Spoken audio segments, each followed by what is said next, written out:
Oi, turminha! Como vocês estão? E aí, vocês conseguiram pensar em coisas que existem e que não enxergamos? Eu pensei em algumas. Os olhos de uma formiga, os ovos do Aedes aegypti e o que tem num grão de areia. Agora, vamos imaginar que precisamos olhar o que tem por debaixo da nossa pele. Por exemplo, se quebramos algum osso, como será que podemos ver algo que está atrás de alguma outra coisa que não pode ser retirado? Vamos ver aí se alguém pensou nessa pergunta e inventou algo para resolver esse problema. O programa vai começar.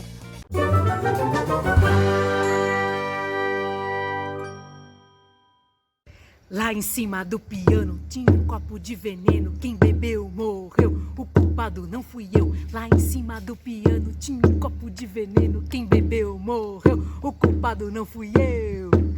Me conte o que leu no livro, com suas palavras. Fica bem melhor, é só outra maneira de contar. A mesma história que li quando eu tinha sua idade. Tantas frases numa só mensagem que até hoje guardo no meu quintal, jardim da infância, que até hoje guardo no meu jardim, pomar da infância. Bom dia! Vamos receber esse dia com parlendas. Gente, que gostoso receber o dia com parlendas ao nosso pé de poesia, nesse movimento bonito por uma escola literária. Vocês sabem que as parlendas, elas são textos literários, orais, tradicionais, inventados pelo nosso povo brasileiro. E as parlendas estão ao nosso serviço, ao serviço da criança que habita a nossa alma, para a gente brincar, para a gente se divertir, para a gente dançar, para a gente contar. É verdade! Olha que gostoso! E vocês sabem, muitas parlendas, muitas vezes não fazem sentido. Por exemplo, unido, unite. Você sabe o que significa? Não precisa saber, o gostoso é isso. É sentir na sua boca, é brincar com as palavras. Essa é a razão de brincarmos com as parlendas. É tão gostoso. E no nosso dia de hoje, eu vou abrir mais uma vez o nosso baúzinho da riqueza popular brasileira e juntos vamos ler uma parlenda para a gente brincar de contar. Vamos lá? Um segundinho. Tcharam! Vamos abrir o nosso baú? Qual será a parlenda pra gente brincar e se divertir, hã? Ah, que saudade de abrir o nosso baú, não é mesmo? Vou deixar aqui embaixo. Vamos lá! Ah, essa parlenda, olha só! As maritacas aqui também felizes porque querem ouvir as nossas parlendas. Vamos lá! Eram 9 irmãs numa casa. Uma foi fazer biscoito. Deu tango no mango nela e das 9 ficaram 8. Eram 8 irmãs numa casa. Uma foi amolar canivete. Deu tango no mango nela e das 8 ficaram 7. Eram 7 irmãs numa casa. Uma foi falar inglês. Deu tango no mango nela e das 7 ficaram 6. Eram 6 irmãs numa casa. Uma foi caçar um pinto. Deu tango no mango nela e das 6 ficaram 5. Eram 5 irmãs numa casa. Uma foi fazer teatro. Deu tango no mango nela e das 5 ficaram 4. Eram 4 irmãs numa casa. Uma foi falar francês. Deu tango no mango nela e das 4 ficaram 3. Eram 3 irmãs numa casa. Uma foi andar nas ruas. Deu tango no mango nela e das 3 ficaram 2. Eram duas irmãs numa casa. Uma foi fazer coisa alguma. Deu tango, mango nela e das duas ficou só uma. Era uma irmã numa casa e ela foi fazer feijão. Deu tango, mango nela e acabou a geração. Que delícia! Viva a nossa cultura popular brasileira!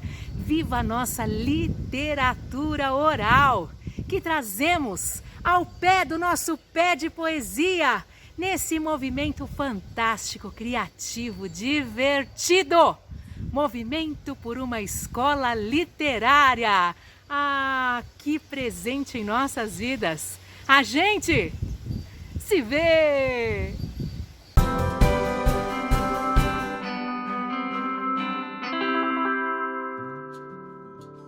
Vamos continuar criando com papelão? Pegue um pedaço de papelão, de preferência que ele seja mais fino, que ele não seja muito grosso, porque nós vamos recortá-lo. Pegue uma tesoura sem ponta e vamos perfurá-lo. Para isso nós vamos precisar de uma caneta.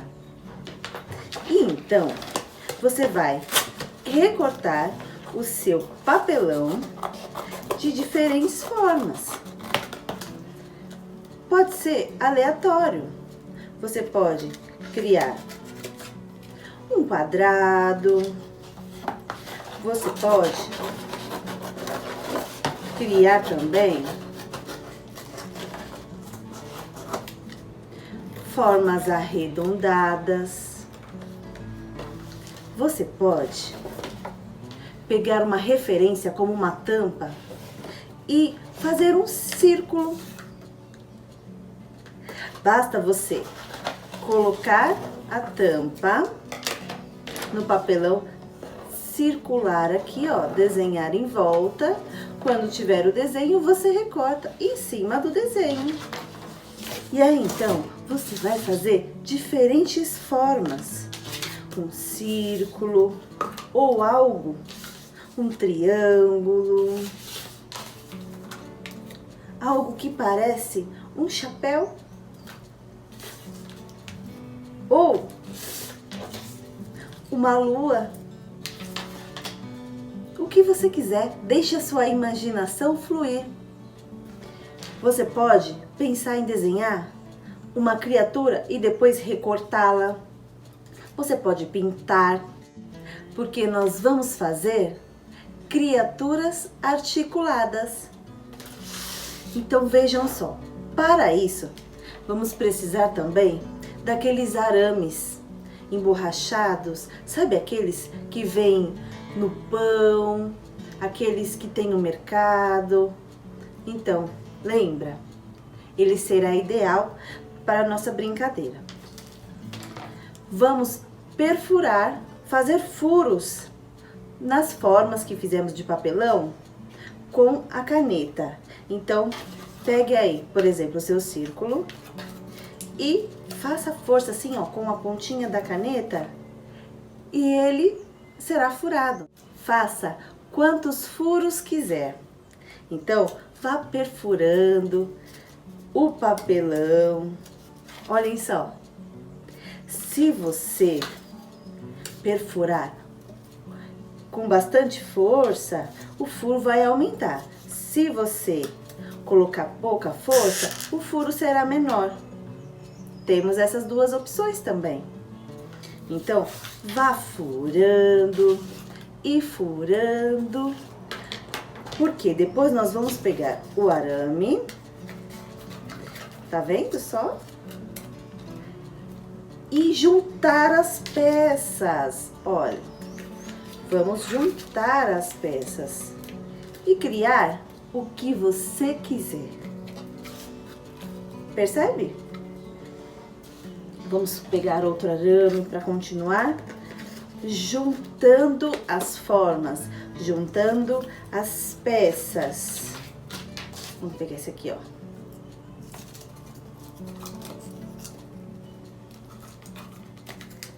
Olha que legal. Olhem só. Diferente. e criativo. Você pode fazer formas arredondadas e ir juntando. Você pode também juntando quantas peças você quiser. Olha esse, parece um mensageiro do vento, um mobile.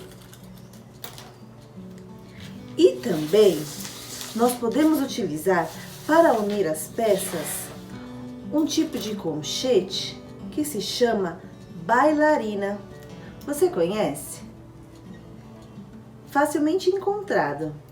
E ele é muito legal também, porque nós podemos pegar ele e colocar dentro do buraquinho e ir anexando outras formas. Veja. E assim continua sendo articulado. Olhem só. Vou colocar aqui, ó. Posso até juntar aquele que a gente fez com arame com esse que vamos fazer com colchete. Nada nos impede de criar cada vez mais. O que vale aqui é a sua imaginação. Diferente, né? E é articulado. Sua criatura tem movimento. Você pode pintar. Olha que legal. Fazer colagens. Aqui eu coloquei uns olhinhos móveis. Você pode colocar o que tiver aí na sua casa ou o que você quiser. Olha esse daqui. Essa criatura. Que legal. O que você vai criar? O que você está pensando aí? Compartilhe com a gente. Esse é o show da Luna, Luna, Luna. Esse é o show da Luna, tudo que a pergunta a Luna faz. Porque a luz acende, cadê a estrela cadente? Porque a gente perde dente, será que existe doente? Dá pra andar de trás pra frente, abacaxi não tem semente. Tudo que a pergunta a Luna faz. Esse é o show da Luna, Luna, Luna. Missão Marte.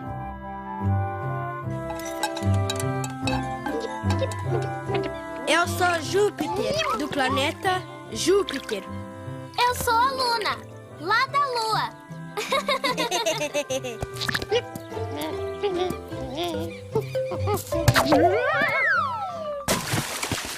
E esse aqui no meio é o Sol.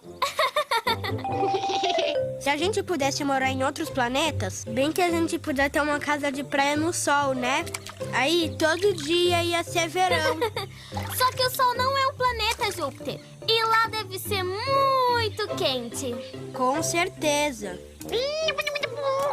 O Cláudio quer brincar também. E ele trouxe Marte. O Cláudio quer morar em Marte. Olha, Marte não é tão quente. É que Marte fica mais distante do Sol. Ah! Será que dá pra gente morar em Marte? Eu acho que... eu acho que se lá tiver água, dá. Viu, Cláudio? Se tiver água, dá pra gente morar em Marte. Mas por que precisa de água pra gente poder morar em Marte, Luna? Porque aonde tem água, tem vida. E se existe vida, é porque dá pra morar lá. Tá, mas será que tem água em Marte? Será? Será que também tem água em Marte? Eu quero saber. Eu também, Júpiter. Eu também quero saber.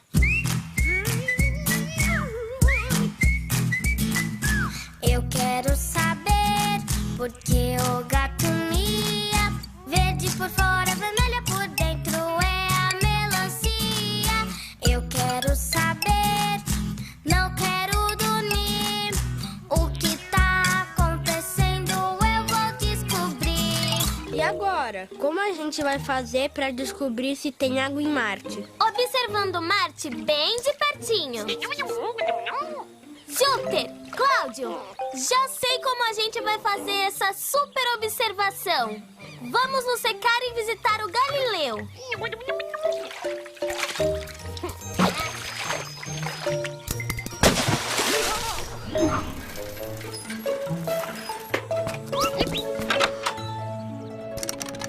Vamos procurar Marte. Tim! Achei, Júpiter.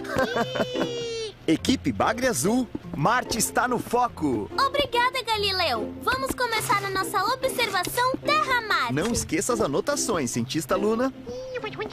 E aí, Luna? Achou água? Calma, Júpiter. Precisamos observar com calma. Depois de você, sou eu. Nossa! Marte parece muito com a Lua, só que vermelha. Precisa anotar isso. Minha vez. Olha, tem buracos em Marte. Acho que são piscinas.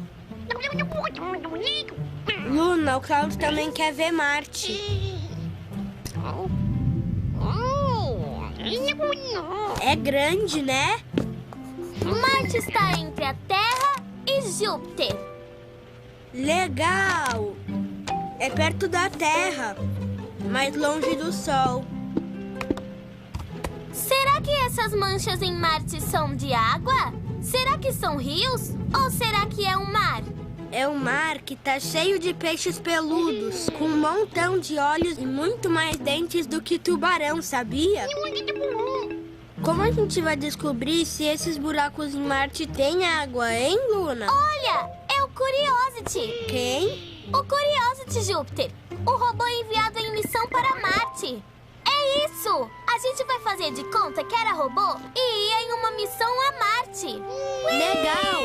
Vamos procurar os peixes marcianos.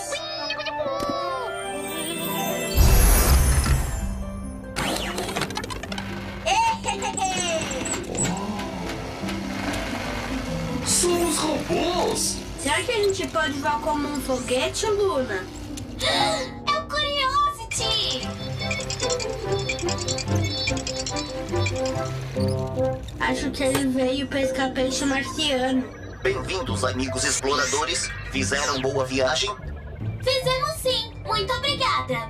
A nave balançou um pouquinho, mas a gente nem sentiu direito. Né, Cláudio? A gente não tem medo de nada. Queremos muito começar a nossa nova missão. Cadê a água de Marte? Onde ela fica? A nossa missão é descobrir se aqui em Marte tem água. Ai, a minha cauda tá congelando.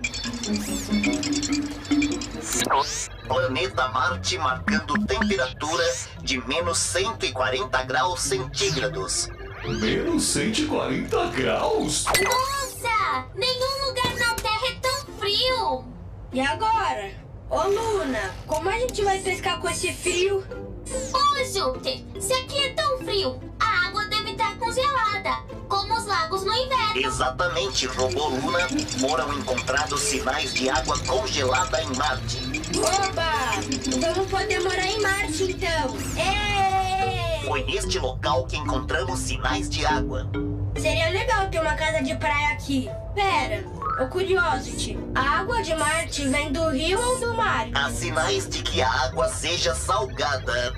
Como o mar! Essa é a melhor experiência de todas! Vamos escolher um lugar legal para nossa casa de praia. Bem na frente do mar, cheio de peixe. A gente pode morar em Marte e passar férias na Terra. Para os humanos morarem em Marte, é preciso que o planeta passe por uma terraformação. Terraformação? É a transformação de Marte em um lugar mais parecido com a Terra. Será que dá pra fazer essa terraformação pras férias? Não tem nenhum feriado antes. Curiosity, como seria a vida em Marte? A vida em Marte seria bem diferente. Para começar, nada quente. Em vez de caminhar, flutuar, esqueça qualquer roupa. Calça, bermuda, blusa, camiseta. A moda em Marte é interestelar. Aqui seu traje é espacial. Ideia de gênio, já que além do frio em Marte oxigênio. Explorar Marte é missão espacial. Passear em Marte pode ser legal. Férias em Marte, super genial. Viver um dia em Marte vai ser sensacional. Explorar Marte é missão espacial. Passear em Marte pode ser muito legal. Férias em Marte, super genial. Viver um dia em Marte vai ser sensacional. Eu quero uma casa de praia em Marte. Eu também, Júpiter. Podemos procurar os peixes agora?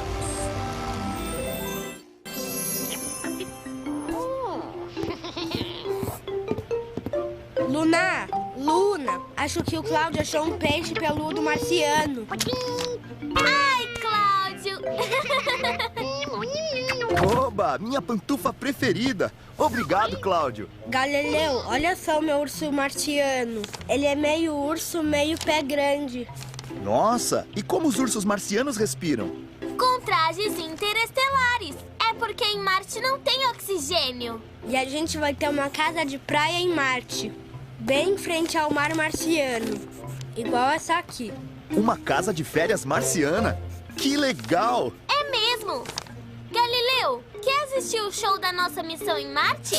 Esses são os nossos desenhos da missão a Marte. Eu que desenhei o urso. Obrigada, Júpiter. Ficou muito lindo. Eu também desenhei o pinguim marciano. E a Luna desenhou o Curiosity. Vem logo, Júpiter.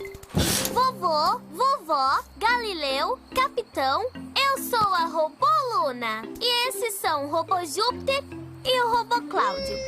Eu vou contar pra vocês como é a vida em Marte. Fala da nossa casa de praia marciana, Luna. Calma, Júpiter. A vida em Marte seria bem diferente. Para começar, nada quente. Em vez de caminhar, flutuar. Esqueça qualquer roupa. Calça, bermuda, blusa, camiseta.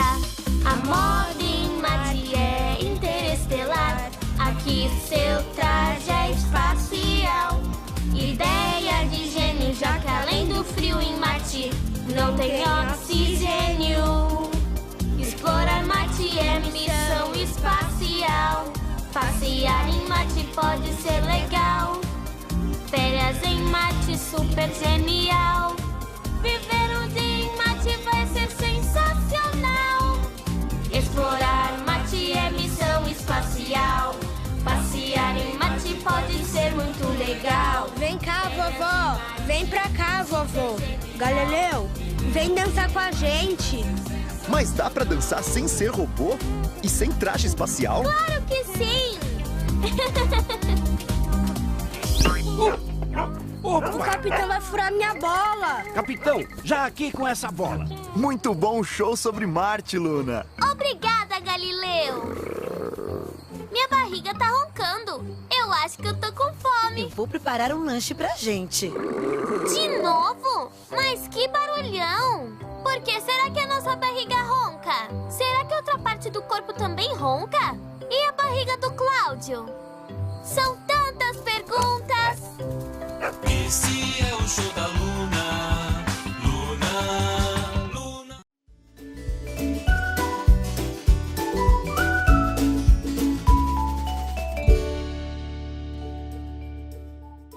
Oi galera, tudo bem com vocês? Bom, o assunto de hoje do Você Sabia Saúde pode não parecer muito agradável, mas ele é muito importante. Você sabia que a língua saborrosa pode ser uma das maiores causas de mau hálito? Pois é, 40% da população brasileira tem mau hálito ou halitose, acredita? Pois é, quase metade da população. Então hoje a gente vai aprender algumas coisas sobre a halitose e a gente vai começar falando das causas.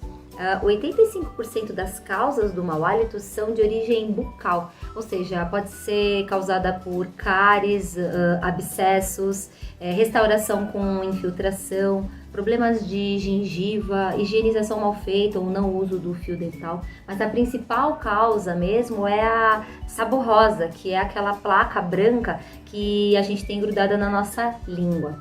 Os outros 15% das causas de mau hálito podem ser causados por algumas doenças, como sinusite, diabetes, doenças gastrointestinais, amidalite. Agora, tem também aquela halitose ou aquele mau hálito que é muito comum, que qualquer um pode ter. Por exemplo, quando a gente acorda, por isso quando a gente acorda a gente precisa escovar os dentes. E sabe por que isso acontece? Porque quando a gente dorme, a gente tem uma produção menor de saliva, ou aquele mau hálito porque a gente fica muito tempo sem comer, que é o jejum prolongado, ou quando a gente está estressado ou nervoso. Mas, então vamos ao que interessa. Como que a gente faz para tratar a halitose, que vocês aprenderam que é o mau hálito? A gente tem que ir direto na causa, ou seja, fazer uma boa escovação dos dentes e usar o fio dental. Já para a saborrosa, a língua saborrosa, a gente precisa escová-la bem escovada e tirar essa placa esbranquiçada que é a língua que fica na língua, né? O ideal, a nossa língua tem que ter um tom rosa, tá bom? E para finalizar, eu vou deixar 2 dicas importantes para que você previna, né? Para que você não tenha mau hálito. Primeiro é beber bastante água, porque a água, além de limpar a nossa boca, ela também impede a fermentação das bactérias ali dentro. E em segundo lugar, ao invés de balas de hortelã, coma a maçã. A maçã, além de limpar os dentes, ela também deixa o hálito fresco.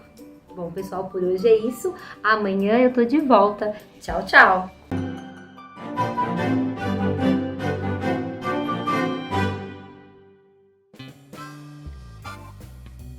Olá, crianças! Tudo bem com vocês? Eu sou a professora Joelma e hoje vou mostrar como fazer um Bumba Meu Boi de caixa de papelão, igualzinho a esse aqui que eu estou dançando. O Bumba Meu Boi faz parte do folclore brasileiro. Vamos lá fazer um boi?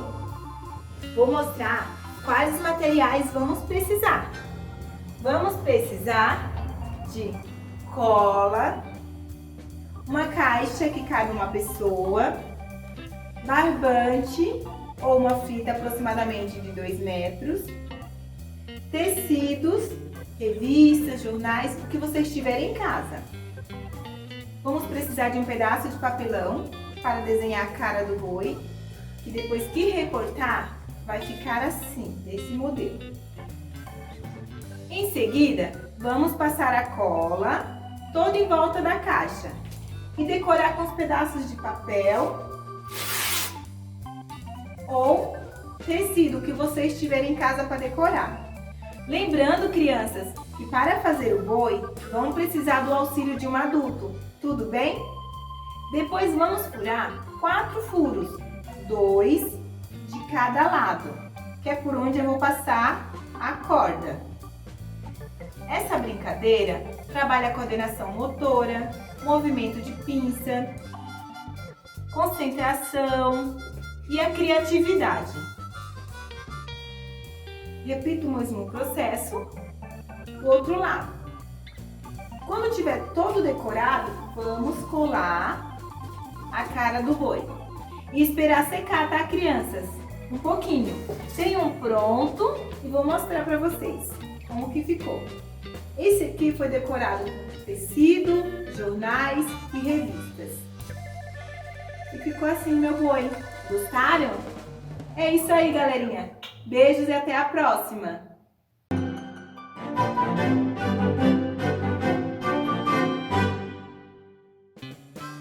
Oi, crianças, tudo bem?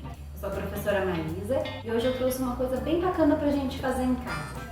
E muito simples. Vocês vão precisar somente de papelão, um pedaço, um lápis e uma tesoura. E no papelão vocês vão desenhar várias formas, ó. Desenhei várias formas, né? Pede ajuda pra mamãe, pro papai pra fazer o contorno e recortá-las. Recortar todas as formas, ó. Eu recortei todas, deixei já aqui todas soltas, tá vendo? E nós vamos encaixar as formas no lugar correto delas, ó. E aí vocês podem fazer as formas que vocês quiserem fazer. Pode fazer um pouquinho maior também, pode fazer menor. Pode pintar, deixar bem colorido. E aí depois é só encaixando as formas Tem círculo, triângulo, coração.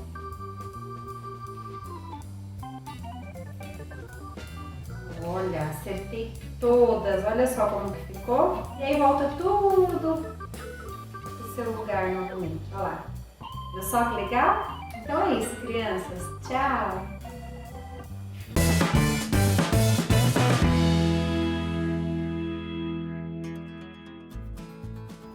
Bom dia, turma, tudo bem com vocês?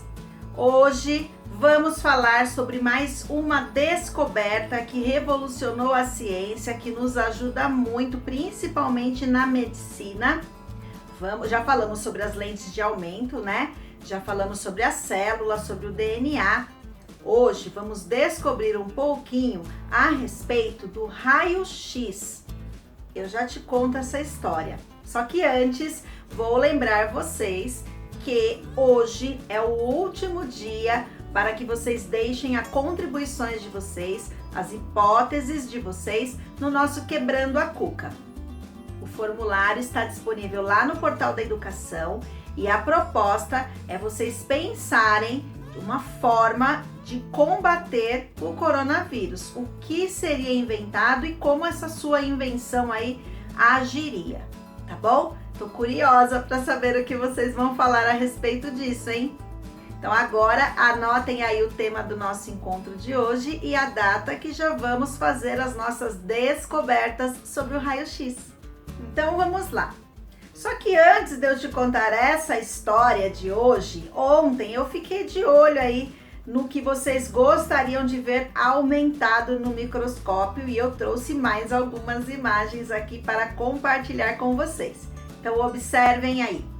A primeira imagem que vocês estão vendo aí é um grão de pólen, aquele pozinho que fica nas flores e que é a estrutura reprodutora dessas plantas, dessas flores. Então olha aquele pozinho aumentado aí no microscópio. Em cada foto, você tem uma ampliação muito grande do que os nossos olhos não são capazes de observar, né? A segunda foto é a foto de um vírus. O que mais estamos ouvindo falar nesses últimos meses é sobre vírus. Então, esse daí é um vírus observado no microscópio. Depois, a terceira imagem é a imagem de um ácaro. Ácaro é um bichinho sem vergonha que causa uma alergia nas pessoas. Ele está muito presente na poeira. Então, locais onde nós temos muita poeira, temos muitos ácaros sendo inalados aí. A gente acaba respirando muitos micro-organismos aí no meio de toda a poeira, viu? E olha como eles são no microscópio. E a terceira aí, vocês têm, sabe o quê? Um fio de cabelo. Olha como ele fica grosso quando nós observamos no microscópio. Então tudo aí ampliado para que alguns detalhes que os nossos olhos não conseguem enxergar, mas que a gente pode conseguir ampliar essas lentes e mesmo quando não é possível observar com o microscópio, nós temos a nossa imaginação para construir essas representações na nossa cabeça. E isso é importante. Podemos perceber o mundo de diversas formas. São cheiros, são cores, são imagens que nós conseguimos ver, outras que nós não vemos, mas que nós podemos criar a construção delas na nossa cabecinha. Então todos podem ser contemplados nessa imaginação, tá bom? Só que os cientistas, eles precisam ter comprovações exatas de como tudo isso é. Então essas invenções que eu estou te contando contribuíram aí com todas essas descobertas, tá bom? Agora sim vamos falar sobre o raio-x. Você já sabe o que é um raio-x? Para que ele serve? O que será que ele ajuda, né? Por que ele é considerado uma grande descoberta da ciência? Então eu vou te contar. O raio-x, ele ajuda a enxergar as partes ósseas que nós temos no nosso corpo. Então ele vai conseguir mostrar cada detalhezinho das partes ósseas. Se você cair, quebrar alguma parte do seu corpo, o médico vai pedir um raio-x e aí ele consegue identificar exatamente onde está aquela fratura. Então Então, nós temos equipamentos hoje que auxiliam na observação das partes orgânicas dos nossos órgãos, ultrassom, tomografia, né? Cada exame, ele consegue avaliar um detalhe diferente do nosso corpo. E o raio-x, ele vai ser responsável por conseguir observar aí através das imagens o nosso esqueleto e o esqueleto de todos os seres vivos que possuem, né, um esqueleto ósseo. E olha só como fica essa imagem no raio-x. Então, enquanto vocês observam a imagem, eu vou te contar um pouquinho dessa história. Os raios-x, eles foram descobertos por um físico alemão, o nome dele é difícil, viu? Wilhelm Conrad Röntgen. Alemão é difícil, né, turma? No final dos anos 1895. Os raios-x, eles são obtidos por meio de um aparelho com um tubo oco, onde partes específicas que estão relacionadas aí à química, à física, interagem, liberando elétrons. Daí é que temos o nome eletricidade, mas isso eu vou te contar num outro momento. É importante agora vocês saberem que essas partículas, elas adquirem grande velocidade, mas nós não conseguimos enxergar. O que vai acontecer é um choque interno entre essas partes que te contei, que existem, né, da química e da física, e aí isso transfere energia para os elétrons, que são acelerados e emitem ondas eletromagnéticas, que é o raio-x. Esses raios conseguem ultrapassar a pele e os músculos e quando batem nos ossos ou outros materiais sólidos, né, materiais que são considerados mais densos, eles que podem estar dentro do nosso corpo. Se a pessoa engolir algum objeto, esse objeto ele vai estar perdido lá dentro do nosso corpo, né? Eles vão ser absorvidos, então ou os ossos ou esses objetos absorvem essa energia e registram a imagem. Então, na sequência, vocês têm aí várias imagens de raios X já revelados. E essa última imagem é a imagem de uma máquina de raio-x. Então, é uma descarga elétrica. Existem outros nomes específicos aí no meio, cátodos, ânodos, né? Então, existem vários procedimentos químicos e físicos que acontecem, mas não é o objetivo para a nossa conversa nesse momento. O que é importante vocês saberem é que é uma projeção de uma onda eletromagnética. Então, essa onda eletromagnética, ela passa pela pele, não causa nenhum registro. Quando ela bate nos materiais mais densos, que são, no caso, os nossos ossos ou algum objeto que a pessoa tenha engolido, então ele vai bater, vai ser absorvido e aí consegue revelar a imagem. E aí a pessoa consegue identificar a parte quebrada, né, a parte fraturada ou o local onde esse objeto aí pode estar perdido dentro do nosso corpo. Ai, quanto nome difícil! Vocês nem imaginam, viu? Tem muitos nomes difíceis mesmo. Mas eu tenho um jeito aqui bem legal para poder te mostrar como que ocorre esse feixe de luz, de ondas eletromagnéticas aí, passando pela nossa pele, sendo absorvida lá pelos nossos ossos. Eu vou chamar o Léo para me ajudar. Só um minutinho que a gente já mostra para vocês. Olá pessoal, tudo bem? Para quem não me conhece ainda, eu sou o Léo e hoje eu vim fazer um experimento aqui para ajudar minha mãe. Então, olha lá, pessoal, o Léo tá com uma ponteira de laser na mão. Aponta lá para a porta, por favor, Léo. Então, olha só, eu vou colocar aqui bem pertinho, ó. O Léo tá segurando a ponteira. A ponteira, vocês estão conseguindo ver a pontinha vermelha lá na porta. Mexe um pouquinho a mão, Léo, para eles verem, olha lá. Só que vocês não estão conseguindo ver aqui o feixe chegando aqui, ó. Essa parte aqui vocês não estão vendo nada, certo? Então, o que nós vamos fazer agora? Eu vou pegar um borrifador com água e vou jogar aqui nesse trajeto para que vocês consigam perceber se nós realmente temos o deslocamento desse feixe de luz ali do laser. Então, olha só, eu vou borrifar aqui, ó, tem água. Observem bem, ó. Viram?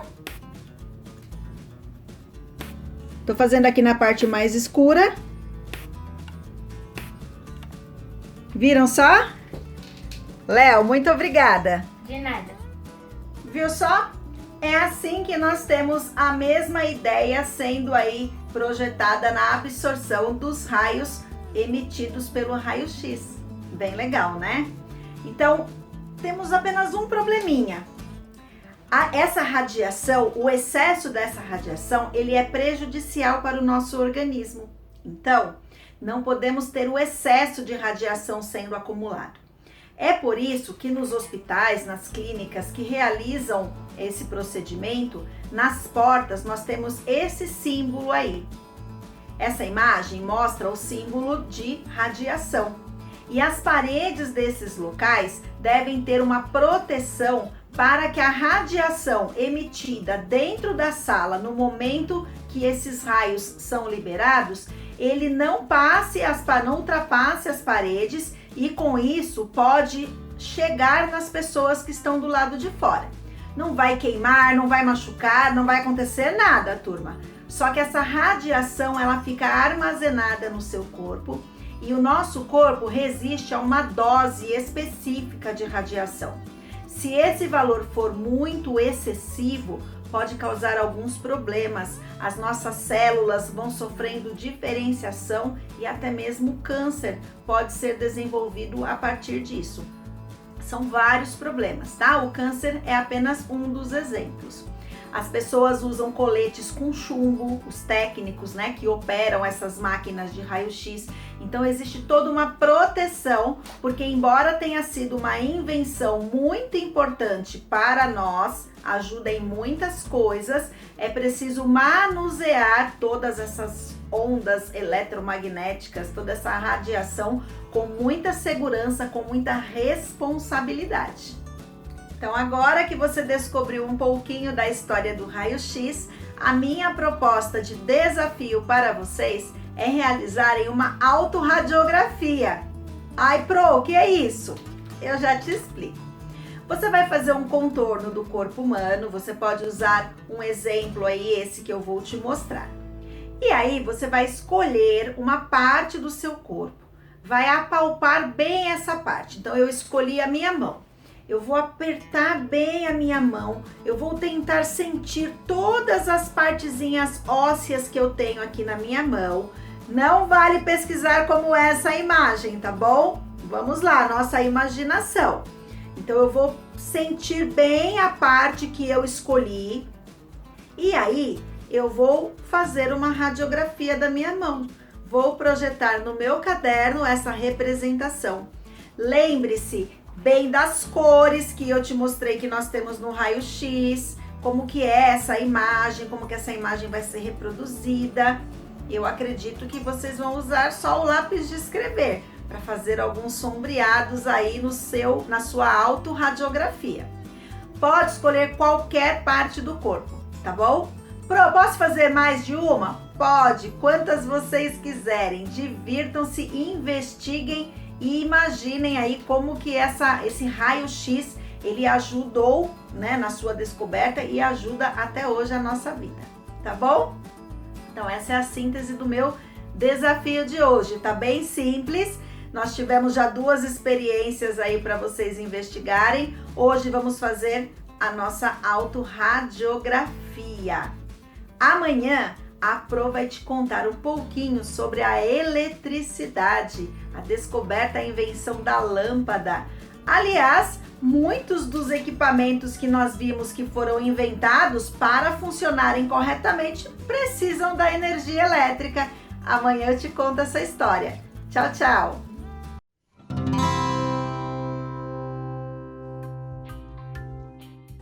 E aí, galera da EJA, na aula de hoje aprenderemos sobre estrutura e formação das palavras. Interessante esse tema, né? Então vamos juntos acompanhar mais uma aula. Aproveitem!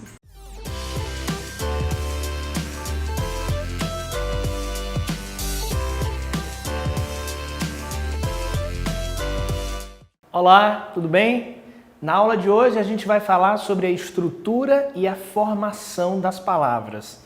Uma palavra na língua portuguesa ela pode ser estudada de diferentes maneiras, né? A gente pode fazer esse estudo a partir da compreensão do significado desse vocábulo, ou seja, um estudo da ordem da semântica, que estuda o sentido e o significado das palavras. A gente pode também fazer um estudo da palavra do ponto de vista sonoro, do ponto de vista dos sons dessa palavra, as letras que a compõem, as sílabas. A gente está fazendo um estudo, então, da ordem da fonética.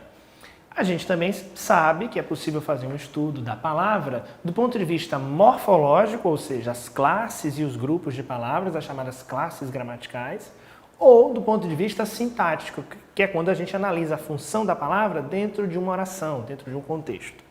Hoje a gente vai compreender como é que se forma uma palavra, ou seja, qual é a estrutura, quais são os processos de formação que permitem que a gente crie uma palavra, que a gente crie um vocábulo dentro de um idioma. Então eu queria lembrar a vocês, queria sugerir a vocês que a gente pensasse mais ou menos nessa estrutura, né? Eu tenho uma estrutura aqui que eu posso desmontar em diferentes pedaços, em diferentes partes. Essas partes, cada uma delas tem um significado, tem uma importância dentro da estrutura maior, dentro da formação maior, mas cada uma delas é dotada de algum significado, de algum sentido. Eu posso ter todas essas partes embaralhadas, posso depois uni-las novamente e formar uma estrutura. E essa estrutura é construída a partir da união de várias partes, tal como um quebra-cabeça. Ou seja, eu queria que você pensasse que quando a gente está desmontando uma palavra para estudar cada um desses pedacinhos, a gente está fazendo um estudo estrutural, ou seja, a gente está analisando a base de cada uma dessas palavras, a essência. E a gente chama cada pedacinho de palavra, cada pedacinho que é necessário, que existe dentro de um vocábulo, de morfema, ou seja, os morfemas são os pedacinhos que se unem para formar uma palavra. Eles são dotados de significado e a gente vai estudar hoje alguns desses morfemas. Então, memoriza que o estudo desses pedacinhos é um estudo de morfemas. Uma palavra nova, guarda essa palavra. Os morfemas podem ser classificados de diferentes formas, ou seja, cada um desses pedacinhos tem uma função diferente dentro da língua. O morfema que reúne a principal informação de uma palavra se chama raiz ou radical. É esse pedaço que detém o significado principal de uma palavra e por meio desse radical a gente pode formar o que a gente chama de cognatos, que são palavras que têm pertencimento a uma mesma família. Quer ver um exemplo? A palavra livro, a palavra livreiro, a palavra livraria. Você deve perceber que há uma repetição da estrutura inicial do L-I-V-R. Ele vai se variando depois com livreiro, com acréscimo de eiro, do livraria. Então esses acréscimos, eles são feitos, mas a raiz, o radical, a estrutura principal permanece inalterada. Então a gente chama de raiz ou radical, o morfema principal, que detém a constituição de significado da palavra e dessa família de outras palavras que podem se relacionar a elas. Famílias essas que a gente chama de palavras cognatas, ok? Então memoriza aí raiz, faz essa metáfora com a planta, né? Raiz, a importância da raiz para uma planta, a importância da raiz para uma palavra, para garantir a sua estruturação, a sua consolidação, a sua base. Além da raiz, a gente tem o que a gente chama de vogal ou consoante temática. O que é isso? O nome já sugere, é uma vogal, né, A, E, I, O, U, ou uma consoante, que você vai acrescentar logo após o radical. A função dessa consoante é ligar o radical a uma outra estrutura, a um outro morfema dentro desta palavra. A vogal temática é a mais comum, mas também existe a consoante temática. Pensa que a vogal temática vai ser aquela que vai vir logo depois do radical, ok? Por exemplo, no caso de livreiro, eu tenho logo depois do L-I-V-R, eu tenho a vogal E. A consoante temática, ela vai aparecer logo depois do radical também, em palavras que exercem diferentes funções e que são criadas a partir de um tronco comum. Como a palavra, por exemplo, cafeteira, que eu tenho o T aí como uma consoante temática. E outras palavras podem ser originadas com algumas consoantes temáticas, além de cafeteira, como chaleira, torradeira. Então, pense que a consoante e a vogal temática ocupam um lugar central logo após o radical, que é esse raiz, que é esse morfema tão importante. Logo depois eu tenho o tema. O que é o tema? Eu não estou falando do assunto de um texto, não, viu? Do ponto de vista do estudo da estrutura e formação de palavras, o tema é a junção do radical com a vogal ou com a consoante temática. Então, quando eu junto o radical mais a vogal temática, eu estou formando um elemento que se chama de tema. Você vai encontrar esse nome nos livros, você vai encontrar esse nome nas gramáticas, então memoriza. Eu tenho radical, a vogal ou a consoante temática. Quando eu unifico esses dois, eu tenho o que eu chamo de tema. Existem algumas unidades que acrescentam significado aos radicais e às palavras. Essas unidades podem ser acrescidas a uma palavra tanto para mudar o seu significado, quanto para mudar a sua classe gramatical. Esse grupo de morfemas a gente chama de afixos. Os afixos são pedacinhos de palavras que a gente vai acrescentar aos radicais, seja no começo, seja no final. Quando você faz esse acréscimo, você vai perceber que acontecerá alguma alteração, seja de significado, seja de classe gramatical. Então, memoriza que os prefixos são aqueles que vêm no começo. Sempre que eu falar, então, de afixos, eu tenho dois grupos básicos. Os prefixos, que são os pedacinhos que eu coloco no começo de uma palavra. Eu tenho, por exemplo, a palavra nascer. Se eu crio a palavra renascer, eu acresci o prefixo re. Então, nesse caso, renascer, houve o acréscimo do prefixo re, renascer. O sufixo é um termo que eu coloco no final da palavra, de fato, para gerar uma nova significação e muitas vezes uma nova classe gramatical. Quando eu tenho, por exemplo, a palavra bondoso, eu acrescentei um oso na palavra bom. Bondoso vem de bom, então há um sufixo, há um acréscimo. A gente vai ver já já alguns exemplos. O que é importante você memorizar é prefixo vem no começo, sufixo vem no final. Esse grupo de prefixos e sufixos compõe o grupo dos morfemas chamados de afixos. Um outro pedacinho de palavra que existe são as desinências. O que são as desinências? São aqueles termos, aqueles pedacinhos que vêm no final também, mas para sinalizar flexões. Ou seja, diferente do sufixo que vai apresentar novos significados ou novas classes, as desinências podem ser nominais, quando relacionadas a substantivos, adjetivos, a essas classes nominais, ou pode ser desinência verbal. A desinência verbal está, obviamente, se referindo à classe dos verbos. E aí ela vai ter o papel de indicar pessoa, tempo, número, ou seja, as flexões dessa classe gramatical. Vamos analisar alguns exemplos para você compreender melhor essas estruturas, esses pedacinhos que montam e que formam as palavras da língua portuguesa? Olha só, eu tenho aqui a palavra cachorro. Perceba que essa estrutura que está em rosa, ela permanece igual em muitas variações, em muitas palavras que pertencem a essa família. Quando eu coloco aqui essa desinência, eu sinalizo que essa palavra pertence ao gênero masculino, número singular. É esse acréscimo aqui dessa desinência que determina isso.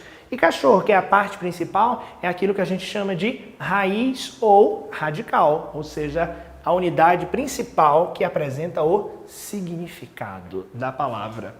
Cachorrada, a gente mantém a mesma estrutura, a mesma raiz, o mesmo radical, no entanto, agora um sufixo foi acrescentado, nesse caso, para dar a ideia de um grupo de cachorros. Então perceba que agora eu fiz o acréscimo de um sufixo. Eu tenho cachorrinho, que sinaliza para mim o grau diminutivo, o gênero masculino e o número singular. Tudo isso mantendo o radical e alterando apenas a desinência. Aqui no caso eu tenho cachorrinhas, que mantém o grau diminutivo, no entanto há uma variação de gênero, essa palavra está no feminino, com o número plural, cachorrinhas. Então, percebe a importância da desinência para demarcar essas flexões, essas variações dos nomes. Lembrando que no caso dos nomes, eles variam em gênero, masculino e feminino, número, singular e plural, e grau, que pode ser o grau diminutivo ou o grau aumentativo. Vamos ver no caso dos verbos, já já eu volto aqui para o meio, hein? Vamos ver no caso dos verbos, como é que acontece? Como é que a desinência desempenha um papel na construção dos verbos? Aqui eu tenho o verbo amar, o infinitivo desse verbo seria o verbo amar, e algumas formas desse verbo amar conjugadas em pessoas diferentes. Eu tenho pessoas diferentes. Eu tenho, por exemplo, o verbo amei, a forma amei. Eu amei. Então eu sei, por meio dessa desinência, por meio dessa terminação, que esse verbo está na primeira pessoa do singular eu, que tempo passado. Eu identifico pela desinência. As desinências são muito importantes na identificação, lá na análise sintática, daquele sujeito que a gente chama de sujeito oculto, ou elíptico, ou desinencial. É por isso que o sujeito se chama desinencial, que é por meio da desinência que a gente identifica o sujeito. Nesse caso, está claro que foi um eu. Amarás. Aqui eu tenho a ideia de que tu amarás. Então há uma ideia de futuro, há uma ideia de segunda pessoa do singular. Então há uma ideia marcada também pela desinência.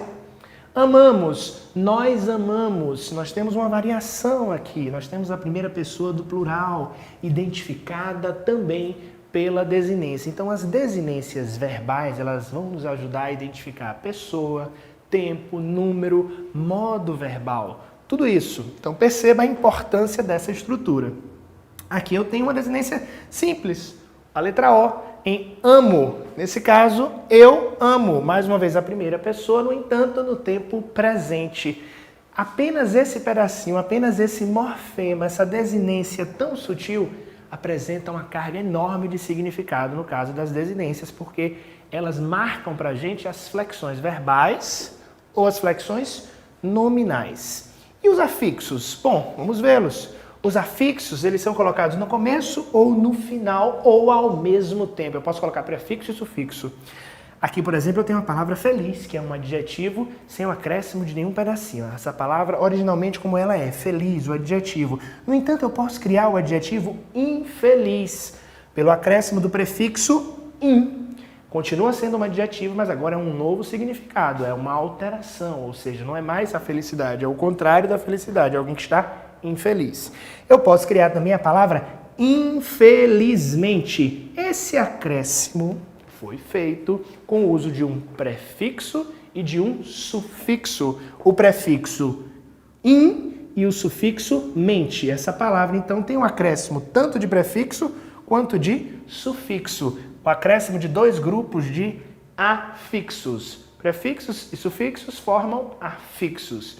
Então, a partir de agora, a gente já sabe que a gente tem um radical, a unidade principal da palavra. A gente pode ter o acréscimo de afixos ou sufixos. O radical pode se unir a vogais ou consoantes, formando o que a gente chama de tema.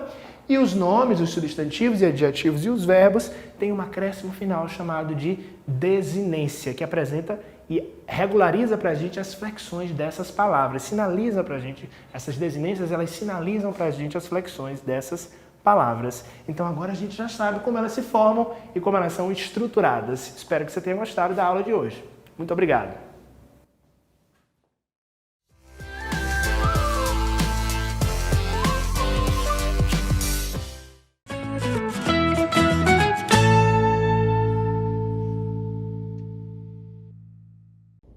Oi pessoal, eu sou o maestro Emiliano Patarra das orquestras de Guarulhos, a Orquestra Jovem Municipal e a Orquestra Agrosinfônica, e a gente está no Falando de Música aqui no Saberes em Casa, esse espaço em que conversamos toda semana sobre o mundo mágico dos sons.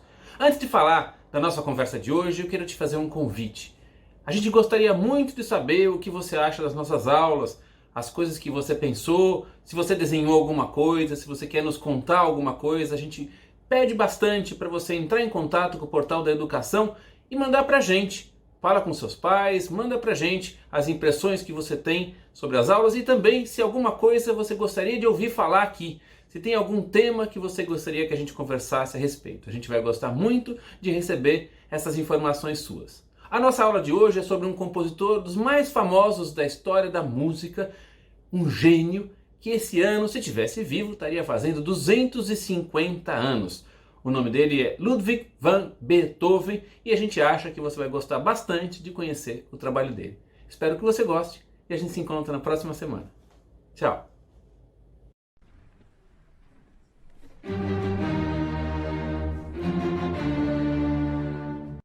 Você já ouviu essa música antes? Você sabia que essa música foi escrita mais de 200 anos atrás por um que mudou a história da música?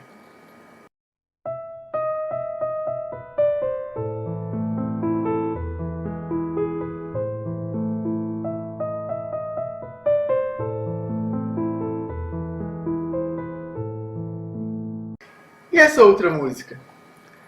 Você sabe de qual compositor estamos falando? Se você disse Ludwig van Beethoven, acertou! Eu vou contar para você um pouco mais sobre a vida de Beethoven. Ele nasceu em 1770 na cidade de Bonn, na Alemanha.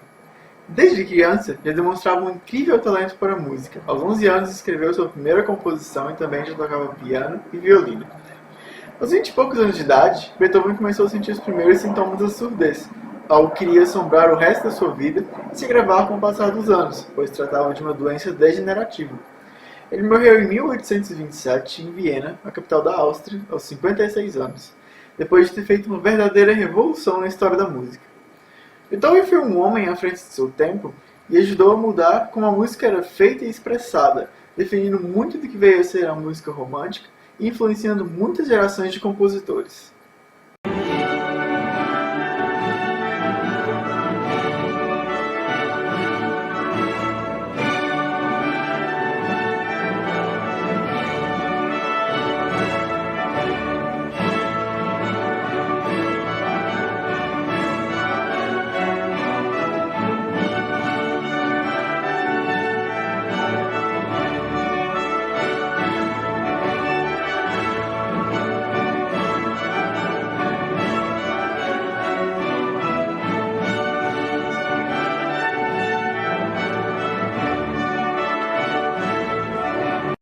Já totalmente surdo, Beethoven terminou de compor talvez sua obra mais famosa, a sua Nona Sinfonia, esta que vocês acabaram de ouvir.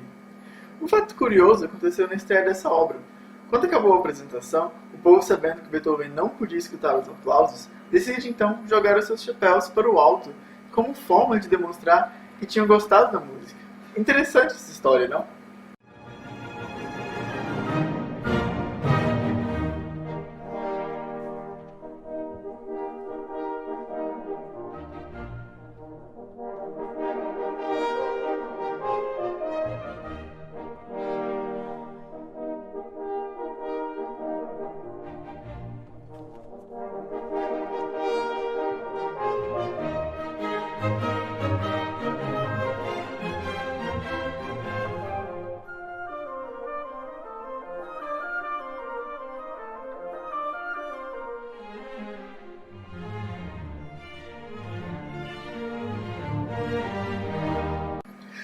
Nos anos de 1803 a 1804, Beethoven compôs sua terceira sinfonia, chamada de Heroica, e a dedicou a Napoleão Bonaparte. Só que mais tarde retirou essa dedicatória porque Napoleão se autoproclamou imperador. Beethoven se sentiu traído por isso, pois Napoleão havia traído os ideais da Revolução Francesa.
Por falar na terceira sinfonia, nessa música, Beethoven escreveu uma marcha fúnebre. Você sabe o que é uma marcha fúnebre? É um tipo de música usada em enterros e tocada durante o cortejo de alguém que morreu. Ufa, chega de falar disso.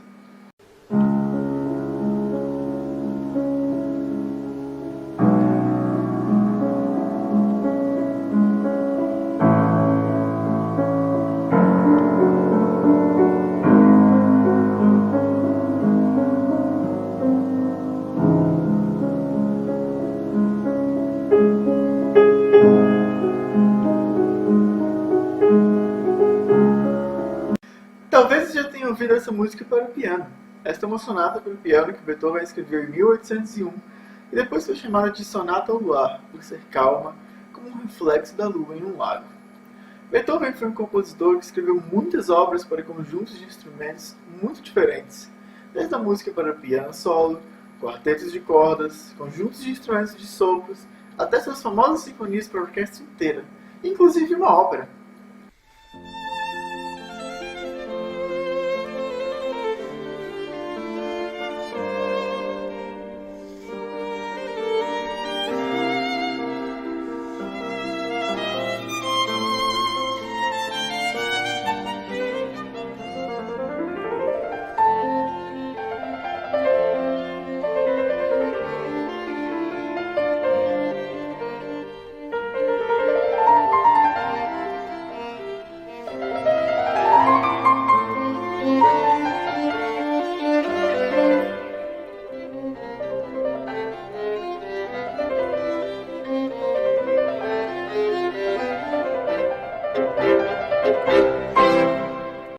Essa música que vocês ouviram é a sua sonata para violino e piano número 5, que é conhecido como Sonata Primavera, por ser bastante melodiosa e energética.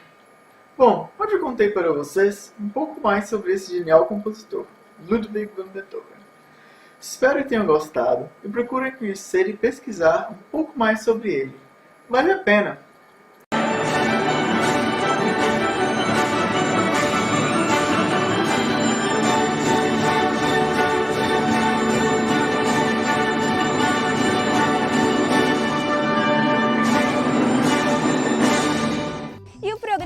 Hoje chegou ao fim, mas amanhã eu espero vocês às 9 da manhã. E se você perdeu alguma coisa, é só acessar o portal da educação. Até amanhã. Tchau, tchau.